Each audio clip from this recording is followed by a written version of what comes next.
1386 წელს საფრანგეთის ქალაქ ფალესში მოედანზე დიდგვაროვნები შეიკრებნენ, რათა დამნაშავის სიკვდილით დასჯას დასწრებოდნენ. დამნაშავის ახალი ტანსაცმელი ჩააცვეს, მაგრამ მას ორი რამ გამოარჩევდა. პირველი, საქმე ეხებოდა უნძიმეს ბრალდებას, შვილის შეჭმას. მეორე და რაც ყველაზე წარმოუდგენელია, ბრალდებული არ ყოფილა ადამიანი. სასამართლოს წინაშე სრული სერიოზულობით ჩვეულებრივი ღორი წარადგინეს. ეს არ არის ხუმრობა. ფალესის ეკლესიის კედელზე ამ პროცესის ამსახველი ფრესკაც კი არსებობდა 1820 წლამდე. მეტიც ისტორიკოს ედვარდ ევანსის კვლევებით მე-9-დან მე-20 საუკუნემდე 14 სხვადასხვა ქვეყანაში ცხოველების გასამართლების 196 იურიდიული შემთხვევაა დაფიქსირებული. საფრანგეთის, იტალიის და შვეიცარიის სასამართლოებში ეს ჩვეულებრივი რუტინას გახდათ. საქმეები შემდეგ კატეგორიებად იყოფოდა. დავების შინაური ცხოველების წინააღმდეგ, რომელთაც ადამიანის დასახიჩრება ან მკვლელობა ედებოდა ბრალად. 1457 წელს სავიანში 5 წლის ჟან მარტინის მკვლელობისთვის დედა ღორი და მისი 6 გოჭი დააპატიმრეს. პროცესზე მესაკუთრეს მხოლოდ დაუდევრობა დაბრალდა და გაათავისუფლეს. დედა ღორს კი ბურგუნდიული ტრადიციის სრული დაცვით უკანა ფეხებზე ჩამოხრჩება მიესაჯა. რაც შეეხება 6 გოჭს, მართალია დაკავებისას ისინი სილხში იყვნენ ამოსრულები, მაგრამ რადგან მკვლელობაში მათი უშუალო მონაწილეობა ვერ დადასტურდა, სასამართლომ ისინი უდანაშაულოდ ცნო. ისტორიკოსი პიტერ დინზელბახერის აზრით, ეს არ იყო თეატრალური წარმოდგენა.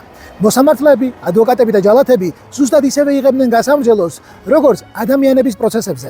ციხის ზედამხედველებიც ღორის კვებაში ზუსტად იმავე ტარიფს ითხოვდნენ, რასაც ჩვეულებრივი პატიმრის შენახვისას. მაგრამ რა ხდებოდა მაშინ, როცა დამნაშავე არაშინაური ცხოველი, არამედ მავნებელი იყო?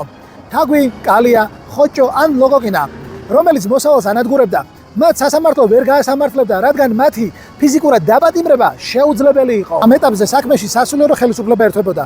მათი უმაღლესი სასჯელის სიკვდილი კი არა, არამედ ეკლესიიდან განკვეთა იყო. სასამართლოს ოფიციალური პირი მიდიოდა იმ ადგილებში, სადაც მავნებლები ბინადრობდნენ და ხმამაღლა უკითხავდა უწყებას. მათ სამი შანსი ეძლეოდათ სასამართლოში გამოსაცხადებლად. მაგალითად, მე-15 საუკუნეში მაინცში ბუზებს უჩივლეს. როდესაც მათ უწყება დააიგნორეს, მოსამართლემ მოწყალება გამოიჩინა ბუზების მცირე ზომისა და ახალგაზრდა ასაკის გამო. ჩნდება ლოგიკური კითხვა: რატომ სჭირდებოდა ეკლესიაზე მსგავსი იურიდიული აბსურდი? ეკონომისტ პიტერ ლისონის კვლევით ამას პრაგმატული მიზანი ჰქონდა. იმ რეგიონებში, სადაც საეკლესიო გადასახადის მეათედის გადახდისაგან ხალხი თავს არიდებდა, ეკლესია მწერების განკვეთით ხალხს საღვთო სასჯელის ძალას ახსენებდა. ეს იყო კონტროლის მექანიზმი იქ, სადაც კანონის უზენაესობა სუსტი იყო. დრომ ყველაფერი ჩარჩოში მოაქცია. თუმცა სულ ახლახან 2008 წელს მაკედონიაში სასამართლომ დამნაშავეცნო დათვი, რომელმაც მეფუტკრეს თაფლი მოპარა. საინტერესოა ჩვენი დღევანდელი ცხოვრებისა თუ სამართლის რომელი ნაწილი მოეჩვენებათ მომავალ თაობებს ასეთივე აბსურდად.